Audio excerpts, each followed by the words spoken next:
যি নিউজ বাজিছে তাৰ 10% সঁচা নহয়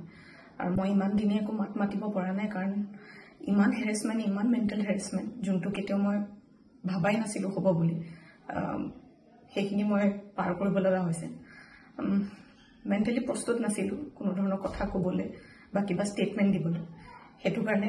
7 দিন মই যেনে যেনে কটালোঁ কিন্তু এতিয়া জোখতকৈ বহুত বেছি অপপ্ৰচাৰ চলিছে বহুত ধৰণে মোক সাঙুৰ খুৱাইছে বিভিন্ন ক্ষেত্ৰত ন্যায়ালয়ে মোক দুখী কৰা আগতে নিউজ মিডিয়াই মোক দুখী কৰি মোক এতিয়ালৈকে ফাঁচি দিছে মোক অলৰেডি মই দুখী বুলি কথা কৈছে আৰু বহুত ধৰণৰ নিউজ বিভিন্ন ধৰণৰ নিউজ য'ত মোৰ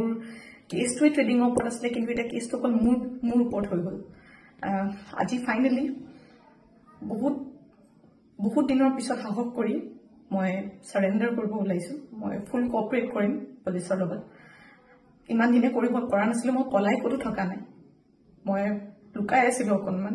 মই পৰা নাছিলোঁ সহ্য কৰিবলৈ ইমান সহজ নহয় নিউজ এটা শুনি থকা বা নিউজ এটা কৰি থাকিলে যি মন যায় তাকে কৈ আছে কোনো ধৰণৰ তথ্য নোহোৱাকৈ কথা কৈ আছে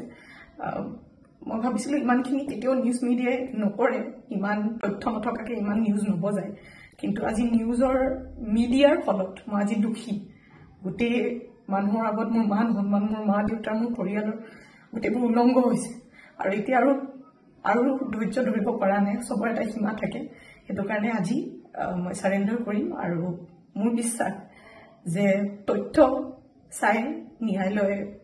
ডিচিশ্যন ল'ব আৰু মিডিয়াৰ নিউজ চাই নহয়